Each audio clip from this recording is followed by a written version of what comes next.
Hey everybody, this is Mike from Mike's Dark Helmet Minecraft server, and this is the third in a series of tutorial videos for the new Bucket plugin Prism, which is currently a public beta. This Prism is a rollback grief management tool for your Bucket server, and in the first video we looked at how to look up information, how to use lookup, near, and inspector commands, and in the second video we looked at the basics of rolling back and restoring and previews. Now in this video I'm going to take the rollback information just a little bit further with some more advanced information about how to properly roll stuff back. So I've got some TNT and I'm going to set it off. Now one of the things that you need to understand about Prism is that we track 46 different events. And when you have an event just like this one, you have an explosion event. Now the TNT may not have actually exploded each of the blocks. One of the examples is that when there's a block like dirt that's exploded and there's something on top of it like grass, you have two different events there. You have a block explode event and you also have a block break event. And it's important to know this when you're rolling back. So let me pull up the Prism params list here.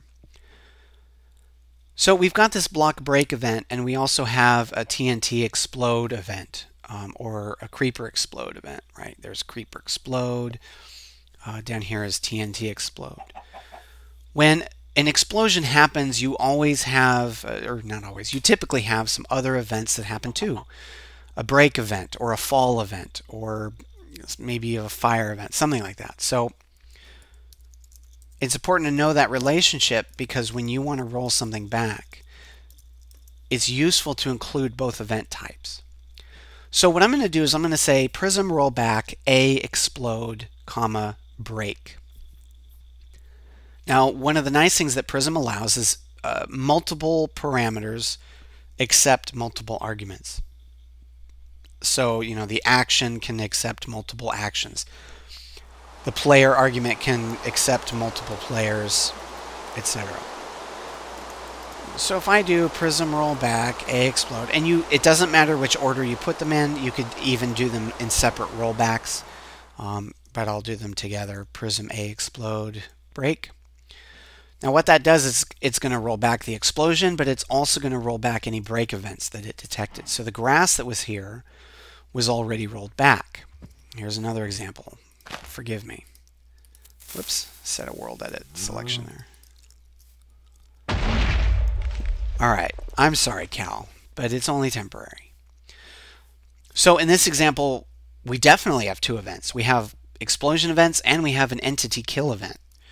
So if I do a lookup here of what killed an animal, we can see that TNT ended up killing the cow. So if I say Prism rollback, A explode, comma kill, the entity is cow, I definitely recommend always using the entity name because who knows, maybe somebody once killed a creeper or a horde of creepers and you don't want to accidentally roll back them as well. That's interesting. Why didn't it capture the... Oh, I see. An entity did not cause an explosion. That's why. There we go. So you also notice that Prism decided to move the cow out of the way. We do that because we want to save you, we want to save your dogs, and we want to save the cow. So we have a whole list of events that can trigger. Sometimes you will be you'll be burning a house down, and maybe a torch is attached to one of the exterior walls. When the block burns, the torch will break. It's important to also do A burn, comma break. So one of the other things that Prism offers is certain flags. Let's go find a tree. Now one of the default actions of Prism is that when you do a rollback of burning blocks, Prism's going to assume that you want to put out the fire as well. And I think in 99% of cases, maybe 99.9% of cases, you do want to put out that fire. But if for some reason you don't, you could say rollback A burn, but there's a flag, and we can have no ext. Now again, that's in the documentation, but it essentially means roll this back, but do not use the logic of putting out the fire.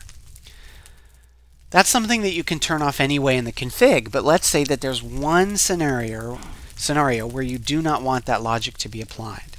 You can disable that functionality on command.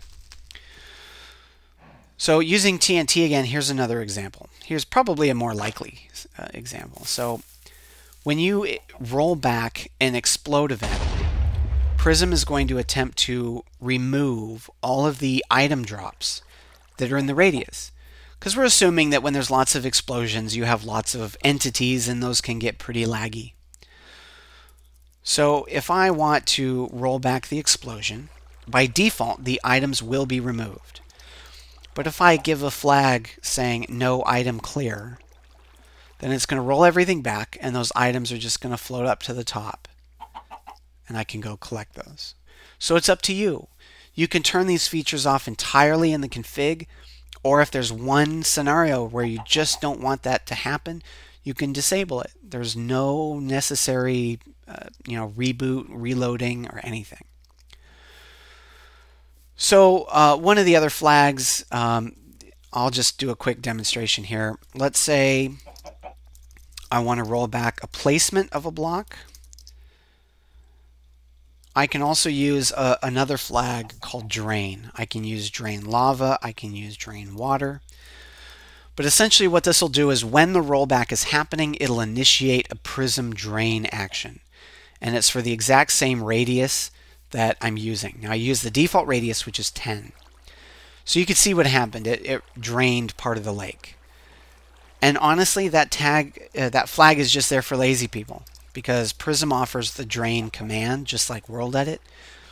You can provide a radius, drain 5, you can do drain lava, drain water. And, oops, ignore that.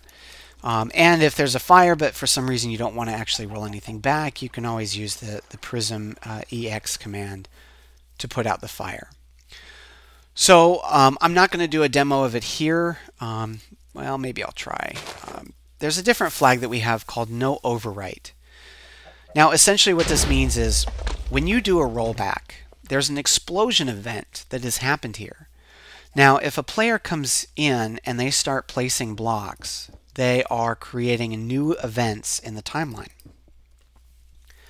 But if you come and you're going to say, I'm going to roll back the explosion, by default, what Prism is going to do is it's going to take what you want to roll back and it's going to force those changes. They're going to overwrite the stone that the player just placed. There are two reasons for that. One, we assume that you know what you want.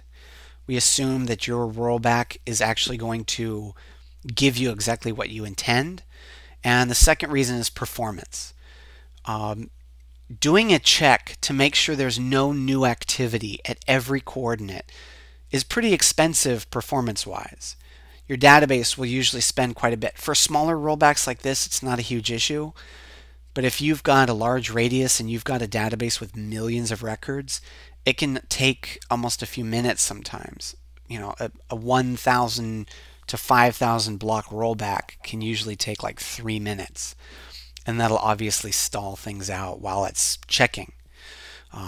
We do run queries in different threads and all this stuff, but sometimes there's really no way to avoid stalling out your whole system. But by default, if I roll back this explosion, it's overriding the block changes that I made. Normally we assume that that's acceptable because it's what you intend or you know it's going to happen. But there are two ways to kind of get past that. The best way, the recommended way, is to do a restore. I can say restore a place player equal 1. That's going to restore the events kind of on top of what was already overwritten. So we've got these stone blocks back. Now, if you want to do all that in one go, what you can do is you can use a flag called no overwrite. So I'll place those in there. Let's do this. No overwrite. Now with this small area, it shouldn't be too bad. So what that instructs the rollback engine to do You can tell, 129 reversals in 500 milliseconds. It took longer than normal. So essentially what it does is it says, okay, here's my result set. Here's the things that I'm going to roll back for the explosion. But we need to check every coordinate to make sure that there's no new block in that location. There's no new event in that location. So honestly, doing a restore afterwards should most of the time cover you, but if for some reason you want to do it all at once, you can pass the flag in and just kind of take care of it all at the same time. So with actions and parameters, we pretty much covered all the different parameters you can use during the lookup tutorial. So if you've missed that, I really suggest you use it, or sorry, watch it. But in case you forget, you can always look at Prism params. We support actions, radius, a player or list of players, a block or a list of blocks, entities, list of entities, a time, so you could say since 1 hour ago, 2 days ago, 5 weeks ago, whatever. The default is 3 days. This help file needs to be updated. A world, and then there's a complete list of all the different actions. Now again, these actions may be turned off if you've disabled them in your config. So I'll show you how doing a rollback with a world edit selection works. We'll use trusty TNT again for this. So if I make a world edit selection, let's say expand 5 down. So I've only selected a partial area. Now, if I want to roll back a explode, I can use this R we again. Now, I showed you this for the first time in the lookup video. What this means is we're only going to restore events that happened within a world edit selection. It makes sure that the selection that you've made is not bigger than any radius, and etc. But you can see that the explosion events that are outside that radius are still left as they were. That's exactly as they were. So, oops. If I wanted to just roll it all back, I could say explode, make the radius a little bit bigger, and there we go. Everything's covered.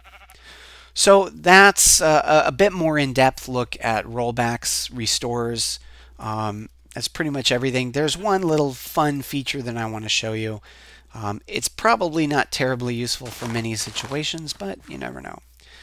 There's another wand that we have. Besides the inspector wand, we have a rollback wand. Now, a rollback wand is a rollback tool for only one block. It works the same as the inspect tool. If I left click a block, it's going to look for history for that specific block. If I right click, it's going to look for the space next to it on the face of the block that you clicked. So just by right clicking, I can do the reversals of those items one block at a time. It's helpful if you want to avoid a very a very tricky area. Now we'll turn that wand off. So Prism tracks so many things. It tracks block falls and breaks. It tracks water flowing over items and breaking those. And there's so many different things. But if there's something that we haven't covered in the tutorial, either because we don't have time or we haven't added it yet, please go look at the documentation. And thanks again for watching.